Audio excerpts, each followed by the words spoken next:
శిక్షలు లేని శరణాగతి సౌదం.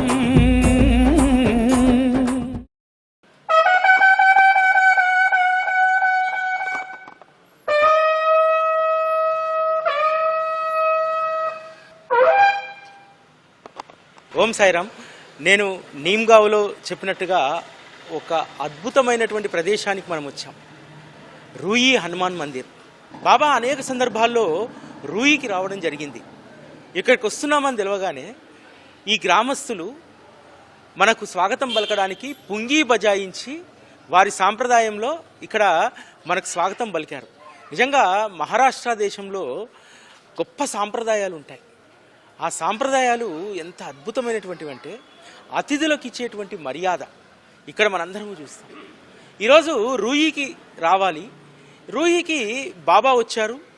బాబా ఇక్కడ ఉన్నటువంటి ఔదుంబర్ వృక్షం కింద చాలాసేపు కూర్చొని ఉన్నారు అనేటువంటి విషయం మనకు తెలుసు.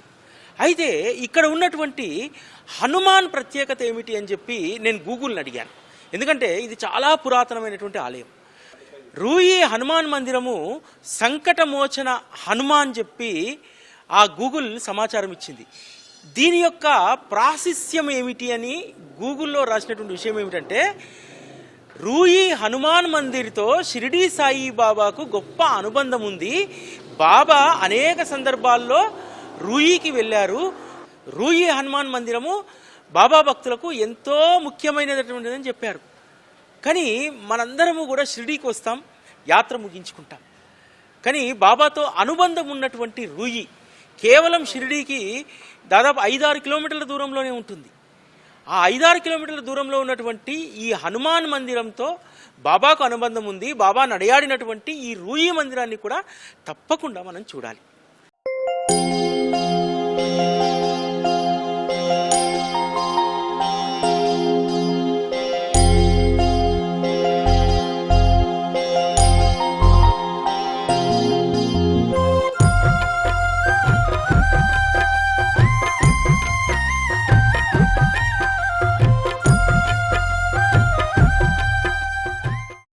ఇక్కడ ఒక గొప్ప విశేషం ఏమిటంటే, రూయి హనుమాన్ మందిర్ పేరు కొట్టగానే మనకు బాబాతో అనుబంధం ఉందని వస్తుంది.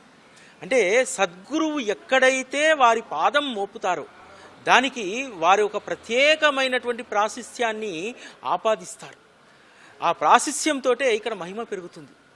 బాబా వచ్చి వెళ్ళిన తర్వాత ఈ హనుమాన్ మందిర్కు ఊర్లో ఎంత గొప్ప ప్రాశస్త్యం పెరిగిందంటే, ఎవరు ఏ మనోవాంఛతో ఇక్కడికి వస్తారో, ఎవరికి ఏ సంకటమైతే ఉందో, ఎవరికి ఏ సమస్య అయితే ఉందో, ఇక్కడ ఉన్నటువంటి సంకటమోచన హనుమాన్ను వేడుకుంటే వారి యొక్క సంకటాలు తొలగిపోతాయట. చాలా అద్భుతమైనటువంటి మందిరం. ఆ మందిరంలోకి ఇప్పుడు మనం ప్రవేశించి అక్కడ ఉన్నటువంటి విశేషాల గురించి మనం తెలుసుకుందాం. మందిర్ జాయింగే చలో.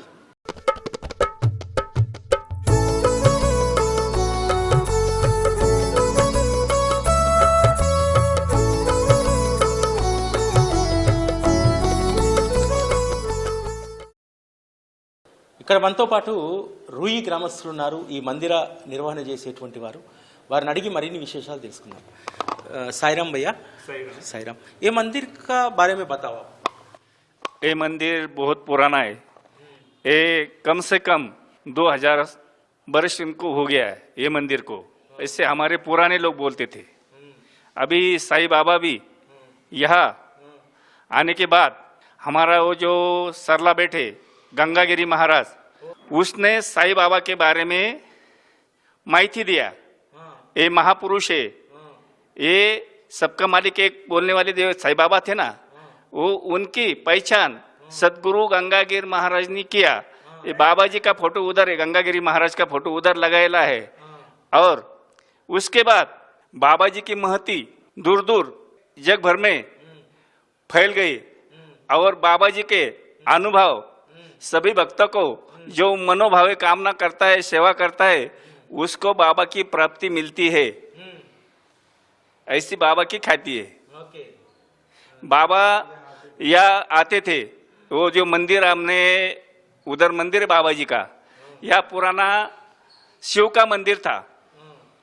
बाबा उधर एक पत्थर था, ये नीम का पेड़ के खाली पत्थर था, वो पत्थर के बाबा बैठते और हमारे गांव वालों को उसकी महती समझी नहीं।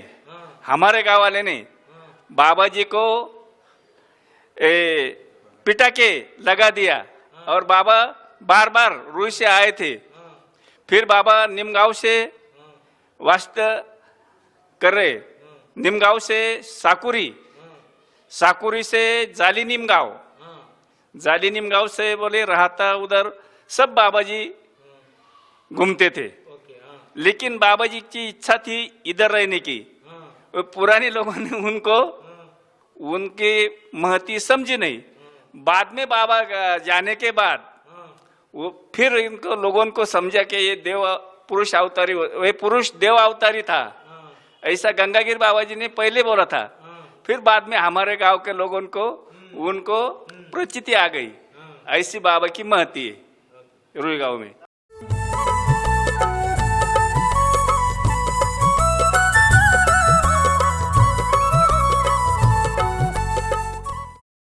బాబా ఒకరోజు షిరిడి వదిలి రూయికి వస్తారు. అది తెలిసినటువంటి మహల్సాపతి బాబాను వెతుక్కుంటూ వస్తూ ఉంటే రూయి హనుమాన్ మందిర్ దగ్గర వారు అగుపిస్తారు. ఆ తర్వాత మహల్సాపతి బాబాను బ్రతిమలాడి మరలా షిరిడికి తీసుకెళ్తారు. ఇక్కడ వీళ్ళు చెప్పినటువంటి విషయం ఏమిటంటే బాబా అనేక ప్రదేశాలకు తిరిగేటువంటి వారు. కానీ రూయిలో హనుమాన్ మందిర్ సమీపంలో ఉన్నటువంటి వేప చెట్టు కింద ఒక బండరాయి ఉండేది. ఆ బండరాయి పైన కొన్ని గంటల పాటు, రోజులో కొన్ని పూటల పాటు ఇక్కడ కూర్చునేటువంటి వారట. కానీ ఆ రోజు రూయిలో ఉన్నటువంటి గ్రామస్తులకు బాబా పట్ల అంత అవగాహన లేదు. ఒక సాధారణమైనటువంటి ఒక ఫకీర్ వచ్చాడు, సాధారణమైన ఒక సాధువు వచ్చాడు, ఇక్కడ కూర్చున్నారు అనుకున్నారు. కానీ తర్వాత వీళ్ళకు అర్థమైనటువంటిది ఏంటంటే బాబా రూయి గ్రామంలో ఉండడానికి వారు ఇష్టపడ్డారు. కానీ వారి మహత్తును గుర్తించకపోవడం వల్ల వారు మరలా షిరిడీకి వెళ్ళిపోయారు అనేటువంటిది వీరు చెప్తున్నటువంటి విషయం. బాబా ఇక్కడికి తరచూ వస్తున్నప్పుడు గంగాగిరి మహారాజు ఈ గ్రామ ప్రజలకు చెప్పారట. ఈ గ్రామ ప్రజలు ఒకసారి గంగాగిరి మహారాజు వద్దకు వెళ్తే మీ గ్రామానికి సాధువు రూపంలో ఉన్నటువంటి పరమాత్మ ప్రతిరోజు వస్తున్నారు, వారిని గౌరవించుకోండి అని చెప్పారట. అప్పుడు చాలామందికి అవగాహన లేదు బాబా పట్ల. బాబా మహాసమాధి తర్వాత రూయి ప్రజలందరూ కూడా బాధపడ్డారట. మన గ్రామానికి వచ్చి ఉండాలనుకున్నటువంటి పరమాత్మను మనం గుర్తించలేకపోయామే అని చెప్పి. వీరు ఇప్పటికీ అంటారు, బాబాను కనుక ఆ రోజు మా పూర్వీకులు ఇక్కడే ఉంచుకుంటే, వారిని ఇక్కడ ఉండడానికి కావాల్సినటువంటి దాన్ని ఏర్పాటు చేస్తే, వారి మహత్తును గుర్తిస్తే ఈరోజు షిరిడి ఎంత వైభవంగా వెలుగుతుందో రూయి కూడా అంత వైభవంగా వెలిగేటువంటిది అని చెప్పి వీళ్ళు ఈరోజు చెప్తూ ఉన్నారు. బాబా ఎక్కడికి వచ్చినా తన ముద్రను వేస్తారు. ఇక్కడ వారు వచ్చి కూర్చున్నటువంటి ఆ వేప చెట్టు ఉన్నటువంటి ఆ స్థానాన్ని ఈరోజు గొప్ప బాబా మందిరంగా ఇక్కడ డెవలప్ చేయడం జరిగింది. బాబా కూర్చున్నటువంటి ఆ ఆసనం ఇప్పటికీ కూడా రూయి సాయిబాబా మందిరంలో ఉంది. ఆ విశేషాలను కూడా మనం తెలుసుకుందాం. బాబా చేసేటువంటి లీలలు మహాద్భుతమైనటువంటి, చాలా మట్టుకు మనకు అవి అర్థం కావు. కానీ కాలం గడుస్తున్న కొద్దీ వాటి యొక్క విశేషం ఏమిటి, విశిష్టత ఏమిటి అనేది అర్థమవుతుంది. ఈరోజు బాబా యొక్క ఉనికి రూయిలో కూడా ఉంది. రూయిలో ఉన్నటువంటి హనుమాన్ మందిరము సంకటాలను తొలగించేటువంటి మందిరం, సంకట నివారణ హనుమాన్ మందిరం. అందుకనే బాబా ఇక్కడ వచ్చి కూర్చునేవారేమో అనిపిస్తుంది. బాబా పైన ఆ రోజు అనేక సంకటాలు కదా. బాబా ముస్లిమా, హిందువా, ఫకీరా, సాధువా అనేటువంటిది అనేక సంశయాలు జనుల్లో ఉన్నాయి. అందుకనే ఆ సంకటాలన్నింటినీ కూడా తీర్చమని చెప్పి బాబా ఈ హనుమాన్ దగ్గరికి వచ్చి కూర్చునేవారేమో అని చెప్పి అనిపిస్తూ ఉంది. కాబట్టి ఈ మందిరానికి ఒక ప్రత్యేకమైనటువంటి విశిష్టత ఉంది. బాబా స్వయంగా వచ్చి కూర్చున్నటువంటి మందిరం. మీకెవరికైనా సరే సంకటాలు ఉంటే, సమస్యలు ఉంటే షిరిడీ వచ్చినప్పుడు ఒక్కసారి ఈ మందిరానికి వచ్చి హనుమాన్కు మీ బాధ చెప్పుకొని వెళ్ళండి. ఈ మందిరము ఉదయం 3 గంటల నుంచి మధ్యాహ్నం 11 గంటల వరకు, అదేవిధంగా సాయంత్రం 4 గంటల నుంచి 10 గంటల వరకు ఈ మందిరం తెరిచి ఉంటుంది. ఎవరైనా దర్శించుకునేటువంటి వాళ్ళు, భాగ్యవంతులు ఎవరైనా ఉంటే రూయిని తప్పకుండా దర్శించండి. ఇప్పుడు మనం బాబా కూర్చున్నటువంటి ఈ రూయికి వచ్చి కూర్చున్నటువంటి ఆ ఆసనాన్ని, ఆ బండరాయిని మనం చూడడానికి బాబా మందిరానికి వెళ్దాం. చలో బాబా మందిరం.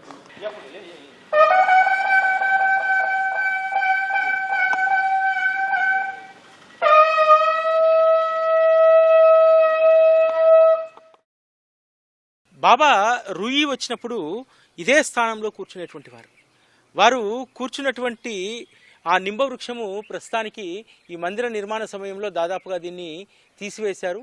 అదేవిధంగా ఇక్కడ రావి చెట్టు వేప చెట్టు రెండూ కలిసి ఉంటాయి. మనము లెండిబాగ్లో కూడా చూస్తాం రావి చెట్టు అదేవిధంగా వేప చెట్టు రెండూ కలిసి ఉంటాయి. ఇక్కడ కూడా ఆ రెండూ కలిసి ఉన్నటువంటి చోట బాబా ఇక్కడే కూర్చునేటువంటి వారు ఇక్కడ కూర్చున్నారు కాబట్టి రూయికి వచ్చి వారి మూలస్థానంగా దీన్ని ప్రకటించారు కాబట్టి బాబా యొక్క గౌరవానికి బాబా రూయి వచ్చినటువంటి దానికి సూచికగా ప్రతీకగా ఇక్కడ బాబా మందిరాన్ని కూడా ఇక్కడ నిర్మించడం జరిగింది. బాబా మందిరంలోకి ఇప్పుడు మనం వెళ్దాం.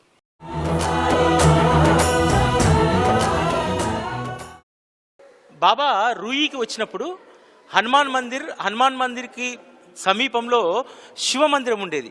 ఆ శివ మందిరం దగ్గర ఆ వేప చెట్టు ఉండేది. ఆ వేప చెట్టు కింద బాబా గారు చాలా సందర్భాల్లో ఇక్కడికి వచ్చినప్పుడల్లా కూడా ఆ వేప చెట్టు కిందనే ఆ రాయి పైన వారు కూర్చునేటువంటి వారు.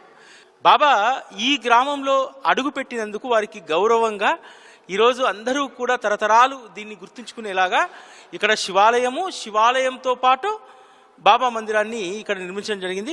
ఇది రూయి గ్రామంలో పురాతనమైనటువంటి శివాలయం. ఈ శివాలయం సమీపంలో ఉన్నటువంటి నింబవృక్షం వద్ద బాబా కూర్చునేటువంటి వారు. చాలా శక్తివంతమైనటువంటి శివాలయంగా దీన్ని చెప్తూ ఉంటారు. ఓం నమ శివాయ. సరిగ్గా ఈ శివాలయము హనుమాన్ మందిర్కు ఎదురుగా ఉంటుంది. హనుమాన్ మందిర్కు వచ్చిన తర్వాత బాబా ఈ శివాలయం వద్ద ఉన్నటువంటి నింబవృక్షం కింద వారు కూర్చునేటువంటి వారు. ఈ శివాలయం చాలా అత్యంత పురాతనమైనటువంటిదని చెప్పి రూయి గ్రామస్తులు తెలియజేస్తూ ఉన్నారు. మనం బాబాను కూడా దర్శించుకుందాం.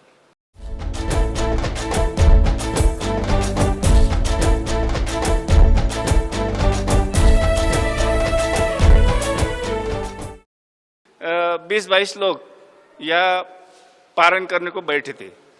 वो 4 पत्रे का मंदिर हमने पहला बनाया था उधर. बाद में स्लैब का मंदिर बनाने का ऐसी संकल्पना हमारा गाँव वाला फकीर से लोड़ा है उसको आया और उसने क्या किया, फिर बाहर से जो लोग आते हैं उसने बहुत मदद किया और ये मंदिर आखिरी कलश तक गया. सब ने गाँव वाले आसपास के सब गाँव वाले लोगों ने मदद किया और ये मंदिर का काम पूरा हो गया. మొదట ఈ ప్రాంగణంలో ఒక టెంపరరీ షెడ్ వేసి బాబా మందిరాన్ని నిర్మించి అఖండ పారాయణ చేయడం ప్రారంభించారట శ్రీ సాయి సచ్చరిత. ఆ సాయి సచ్చరిత పారాయణ ఫలితంగా ఇంత అద్భుతమైనటువంటి మందిరం నిర్మించేటువంటి అవకాశాన్ని బాబా వారికి కలిగించారట. ఈ గ్రామంతో పాటు చుట్టుపక్కల ఉన్నటువంటి అనేక గ్రామాలు ఈ మందిర నిర్మాణానికి సహకరించాయట. రూయిలో ఇంత అద్భుతమైనటువంటి మందిరం, హనుమాన్ మందిరం, బాబా కూర్చున్నటువంటి వేప చెట్టు, శివాలయం ఇవన్నీ కూడా ఇక్కడ చాలా ప్రఖ్యాతమైనటువంటివి. రేపు మరొక అద్భుతమైనటువంటి ప్రదేశాన్ని మనం సందర్శిద్దాం. ఓం శ్రీ సాయిరాం.